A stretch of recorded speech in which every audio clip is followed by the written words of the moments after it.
This video is going to be me telling you my top 10 favourite books of all time right now at this very moment.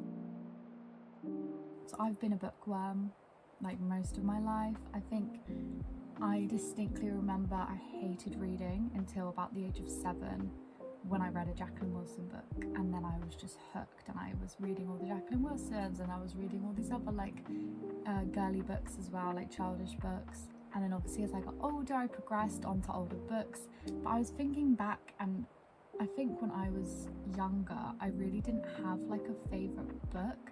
I just kind of read anything and everything and was just like, oh, that was good, but I never really had a favourite. So compiling this list was actually really hard because I was trying to think what books actually like really touched me, because I think most books that I read it and I'm like, that was good, like that wasn't bad, that was good. But it's about getting those ones that are my favourites. I think I have actually whittled it down to 10 books. So let's get into what those books are. I do have the physical copies of some of these books, but not all of them. I really should get the ones that I don't have, because all the books on this list I love dearly, so it just makes sense for me to own it physically. But for some of them I don't, so we'll just have to deal with that. So we're starting with number 10 on my favourite book list, and that is Emma, written by Jane Austen. Now this is really my favourite Jane Austen book, I would say. I love classic books, I love period books, I just love the feel and I love the writing, and I love how in period books kind of there's barely any romance, like they're giving you crumbs but you're reading it and you're loving it, like you're eating it up. I just really enjoy that, and I think Emma for me is just my favourite one. I love the story, I think it's a really interesting story, I think it's hilarious, and I think there are just so many good lovable characters within Emma. I love Emma herself, I love Mr. Knightley, I love Mr. Woodhouse, I love Harriet. Like there's just so many good characters in that book. It's so funny because it's a satirical novel, and yeah, just a really enjoyable read altogether. So Emma has my number 10 slot. Next, in number 9, we have To Kill a Mockingbird by Harper Lee. Now I know a lot of people read this book in school. I actually didn't. The way my school did it, you had different classes, different sets, and in my set we read Of Mice and Men and Woman in Black. So we didn't actually read To Kill a Mockingbird, but my friend was in a different set and she did. I remember I was so jealous. I was like, I want to read To Kill a Mockingbird. I'd way prefer to read that than Of Mice and Men and Woman in Black. Sorry to those books. So I remember I was telling my friend, so she just bought me a copy and was like, then just read it. And I really loved it. I remember, so I read it when I was 16, and when I was reading it at the beginning, I just found the beginning, the descriptions of the beginning, because they kind of describe Boo at the beginning. I found it terrifying. Like I was really scared, which is kind of weird because it's not supposed to be like a scary book. But I found the beginning of this book so scary. But then I kind of got past that and I just really loved it. I really loved the story. I love the characters. I love Kit and Jem.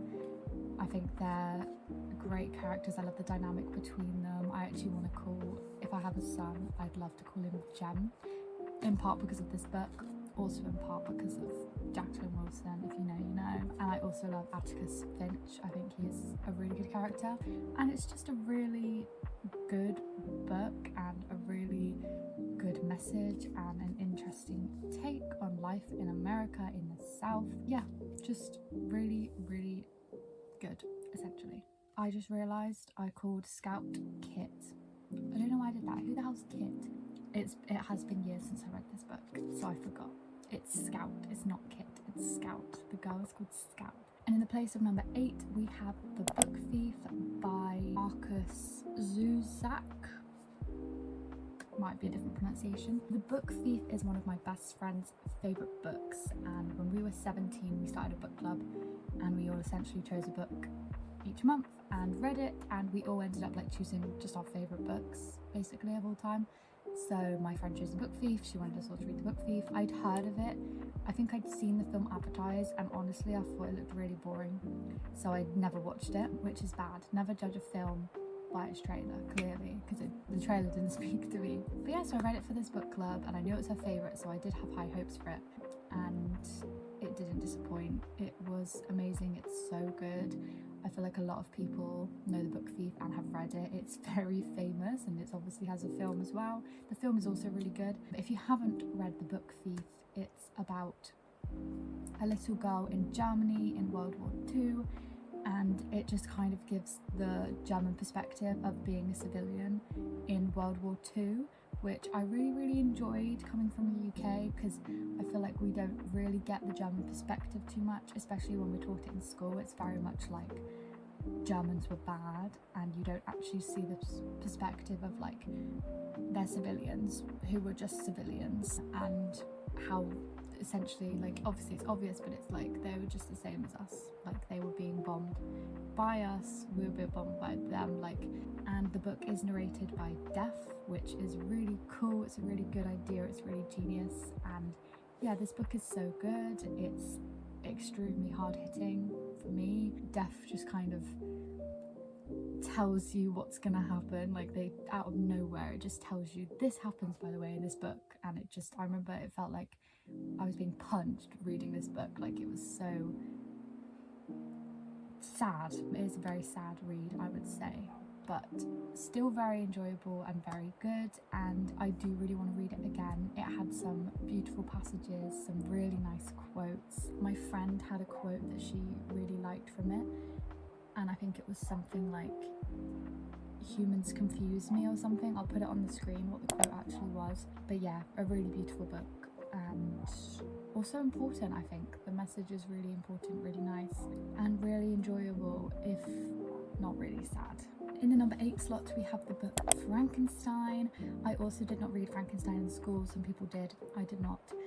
And I just love Frankenstein. Again, it's a classic, it's a gothic horror. I think everyone knows the story of Frankenstein by this point. But yeah, just a really good novel, really interesting, a really interesting moral question in terms of creation of life, and if you create something, what's your duty then to it. I found the writing incredibly beautiful. I think the plot is really good.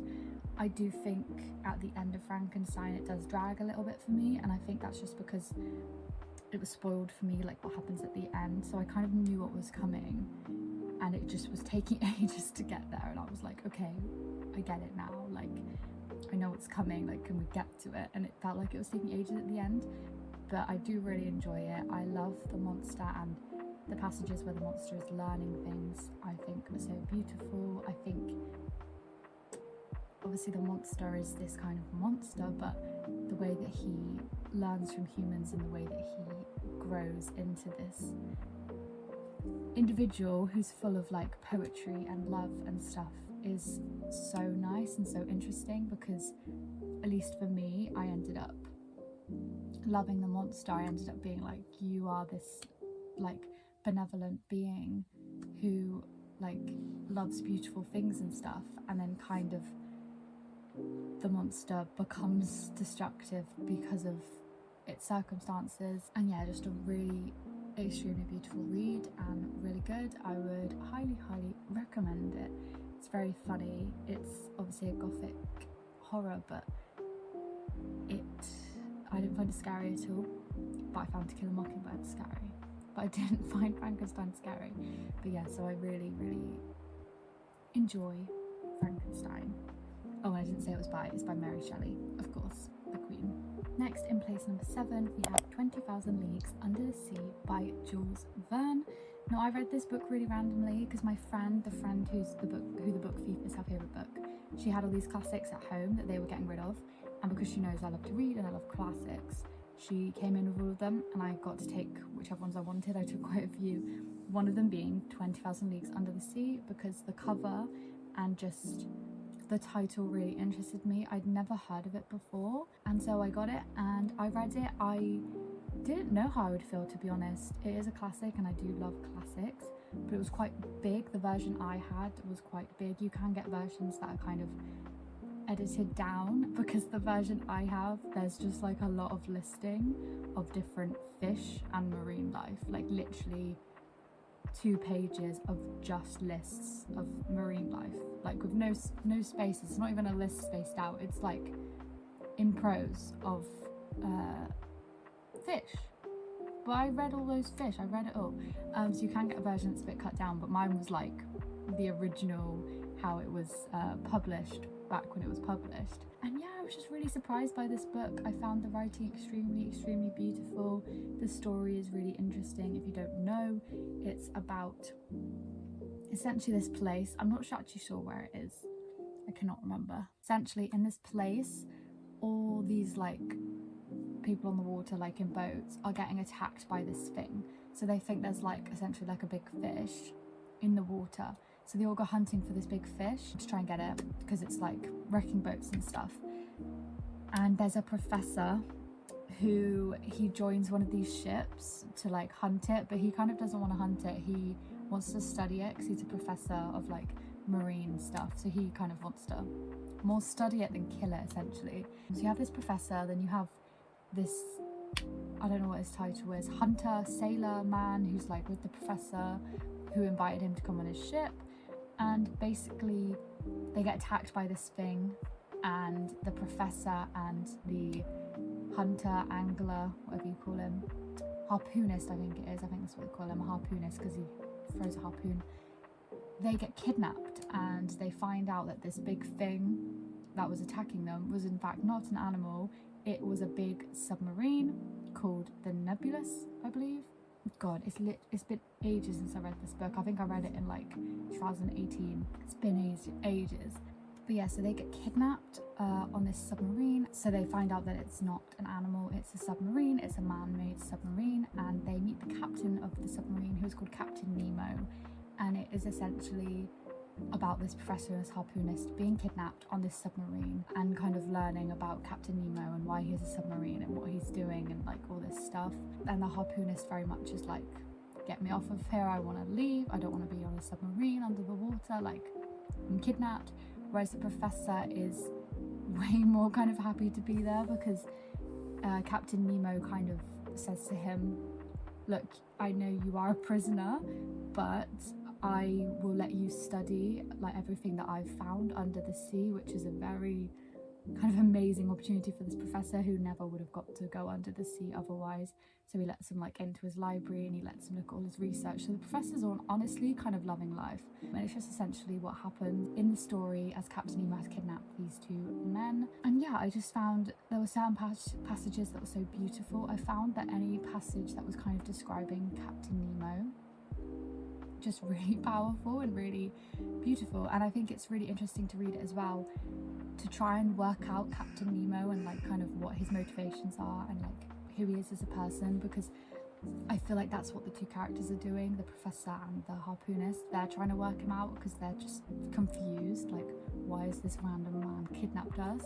And it's really interesting to like find out what is going on with this captain. A big thing for me with this book is when I was reading it, I thought there were a lot of homosexual undertones, especially between Captain Nemo and the professor. Now, I don't think this was intentional at all based on when it was written, but I love those undertones nevertheless. I am convinced that the professor ends up being in love with Captain Nemo, which I think does make sense in the scheme of the story, but I'm convinced that happens. Yeah, I really enjoyed this book.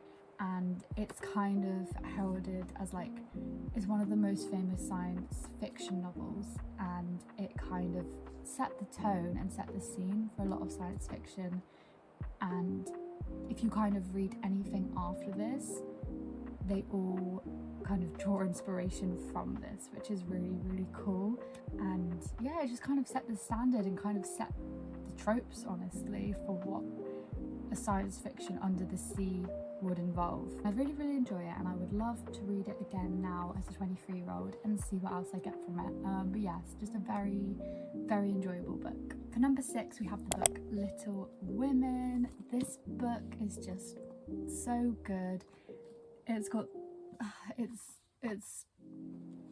it's so good. So it's by Louisa May Alcott, and If you haven't heard of Little Women, it essentially follows the lives, it's another classic, it essentially follows the lives of the March sisters, who are all these sisters, and it's the American, what was it called, Civil War? Yeah, Civil War. I was about to say War of Independence. It's not the War of Independence, it's the American Civil War, and their dad's fighting in it, and it's about them kind of like at home, trying to hold up the fort at home, but it also then details their lives like through, I don't even know what the period is, maybe like 20 years, like it's a long time span. And this is honestly, it's just the most wholesome book I've ever read. I really enjoyed it. It's so nice, it's so wholesome, it's so female. It's a really good, enjoyable book. The plot is also really good, and the characters are just extremely lovable. Laurie from this book is one of my favourite male book characters ever. He's amazing. He's a definition of written by a woman. He's an amazing character, so I love him a lot, and I love the dynamic between him and Jo. When I first read this book, it broke my heart, because if you haven't read it, I won't spoil it. If you haven't read it or seen any of the films, I won't spoil it, but it kind of sets something up from the beginning that you expect to happen based on like book tropes and just based on like what has come before in the book, and then it doesn't happen, and you're left, at least I was left, completely heartbroken, because I expected it to happen, thought it was going to happen, and then it didn't, and I was so upset. I completely get why it didn't happen, and I think it was a really good choice. I was really upset, but I loved it. It was like a catharsism. Yeah, which is really upsetting that it didn't happen, but I do support that choice. I think that was a good narrative choice. I think honestly it's one of the reasons it has such fame and acclaim, to be honest. So yeah, really good book. The film adaptations are also really good. One thing about it though is quite religious, and I'm an atheist, so those weren't my favourite moments, but like it's fine. Like it's just, yeah, at some points it's just quite religious, which I didn't really relate to, but yeah, still a really good wholesome book, and I really want to read it again. Basically, I want to read it a million times. On spot number 5, we have Different Seasons by Stephen King. Now this book is actually a collection of novellas by Stephen King all put into one. So the novellas in here are Shawshank Redemption, The Body, Apt Pupil, and The Breathing Method, I think it's called. It's been a while since I've read this, and they're just very good stories. The best ones are definitely Shawshank Redemption and The Body. So Shawshank Redemption is obviously what the film is based on. Honestly, the book is essentially exactly the same as the film. Like, I remember I'd seen bits of the film, so I read the novella and I watched the film again. It's like an complete, it's a perfect adaptation. They're very similar, I think, in tone and just contents, very similar. That film, I think, is really good. So of course the novella that inspired it is going to be really good. So that novella is amazing. Then you have The Body, which is the novella that inspired Stand By Me, which is one of my favourite films of all time. So I love the novella a lot. It just kind of gives you more of an insight into Stand By Me, essentially, because it's the novella that inspired it, and it has more kind of info on the characters. It is a bit darker, kind of in Stephen King fashion, but very enjoyable. Apt Pupil is honestly just extremely disturbing, and The Breathing Method is also, I don't know if I'd say disturbing. It's pretty like gross and horrifying, but I did really like The Breathing Method as well. I thought The Breathing Method was really good. So, you know, 3 out of 4 in this is pretty good. And yeah, I think it's really good. This is actually the only Stephen King I've ever read, and I was really surprised reading his writing because it's so kind of easy to read, which I think is really good because it's extremely accessible. I kind of expected it to be almost not very accessible, but it isn't. It's extremely accessible, which was a very pleasant surprise. So yeah, I just really enjoyed this book, and I think especially in The Body, there's just so many quotes that I took from it. There were so many quotes that I was like, that is gorgeous, I'm taking that quote. Yeah, just really enjoyable book, and yeah, the only Stephen King I've read, but really good, and I do really want to read some more Stephen King after having read this. In fourth place we have The Great Gatsby by F. Scott Fitzgerald, again one that people read in school. I did not read it in school, but I read it of my own accord and I loved it. Anyway, I watched the film before I read the book because the 2013 film version with Leonardo DiCaprio is one of my favourite films of all time. So I watched the film and then I was like, well, I need to read the book. And I think the book is better than the film. The book is so good. It's so good. It's just such a good book. It's so beautiful. It's so decadent and sad and corrupt and good and really interesting message. I think the characters are amazing. Unpopular opinion, I am in love with Daisy Buchanan. I'm a Daisy Buchanan apologist. I will defend her till the day I die. I love her very much. She's one of my favourite female characters in literature. Yeah, I'm really in love with the writing, the style. I love it. It's so beautiful. But I'm also in love with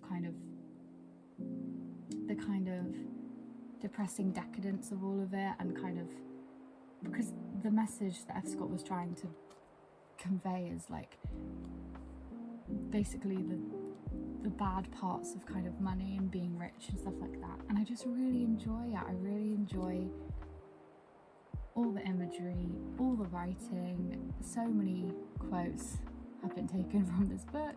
Yeah, just a really, really good book. I have read other F. Scott Fitzgerald and I did find them enjoyable, but I think this one does take the cake for me. It's just such a good book, and I think a lot of people agree, to be honest. In third place we have Bonjour, Tristesse by Francoise Sagan.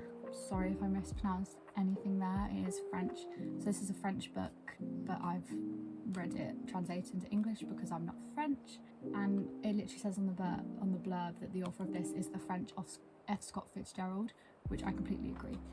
She is essentially F. Scott Fitzgerald but a woman, which I really, really enjoy. Her writing, it very much like The Great Gatsby, is extremely, extremely beautiful, completely decadent and full of money, but also depressing as hell, which I just think is synonymous with Gatsby. So in this version there are actually two books. So there's Bonjour, Tristesse, however you pronounce that. It translates to Hello Sadness, the title. And there's another book in this one called A Certain Smile.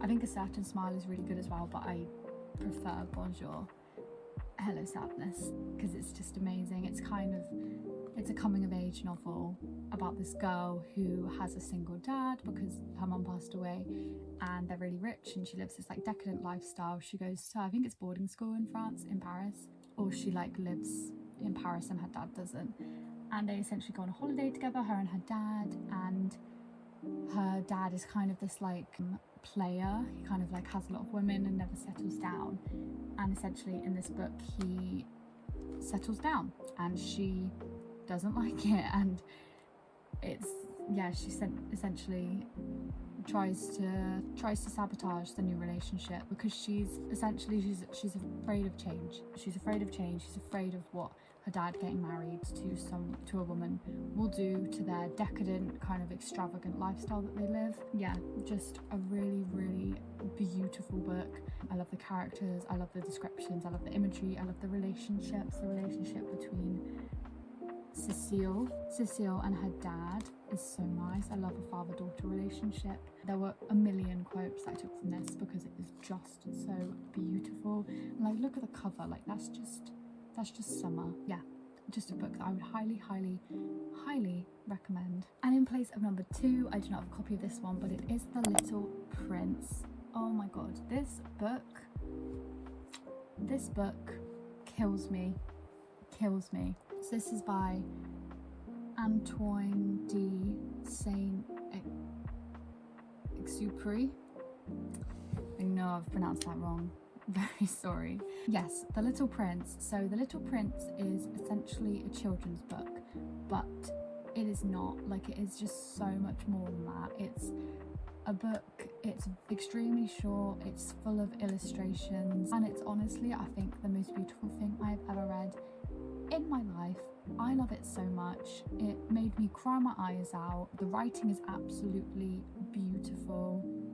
So good. I definitely will be reading this to my children when I have children, but also will just read it myself again because it is so good.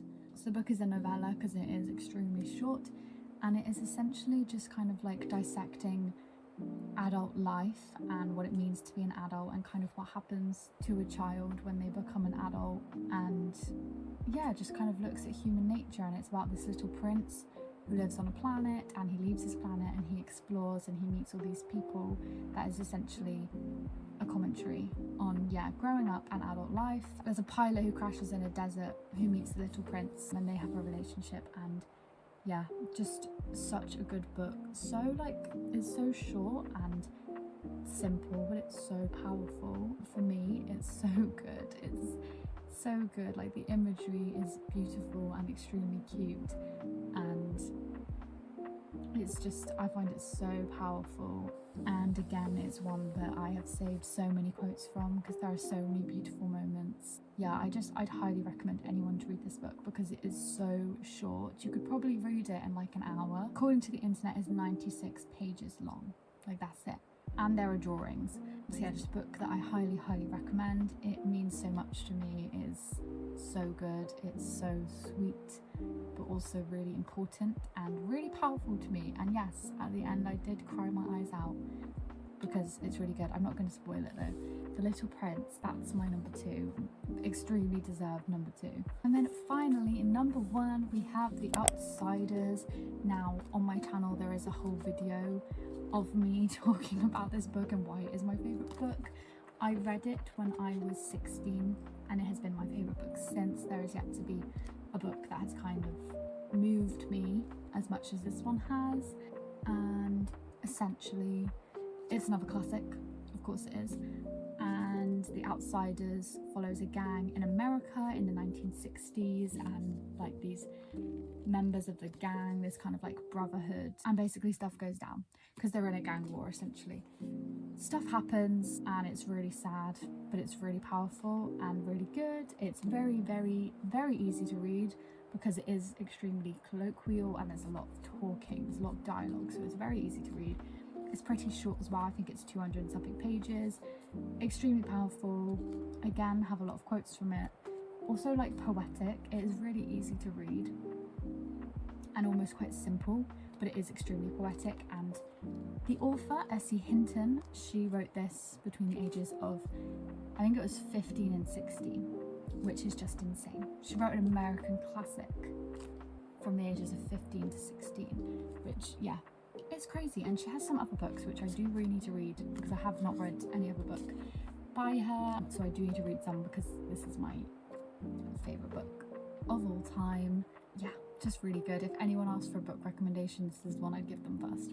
I'd be like, you need to read The Outsiders because it's so short, it's so easy, it's so accessible, but it's so powerful, and I think it is a really important message. And it's sad, and I think I quite like sad books.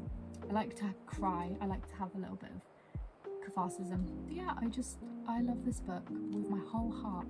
And if you want to hear more about why I love it, there is a video on my channel titled My Favourite Book, and this is the one I'm talking about in that video. Yeah, just, it's such a good book. I want to read it again.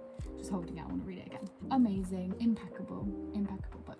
But yeah, that's it. That is my top 10 favourite books of all time. Could change if I read anything else that I'm like, that's it. I have so many books on my reading list.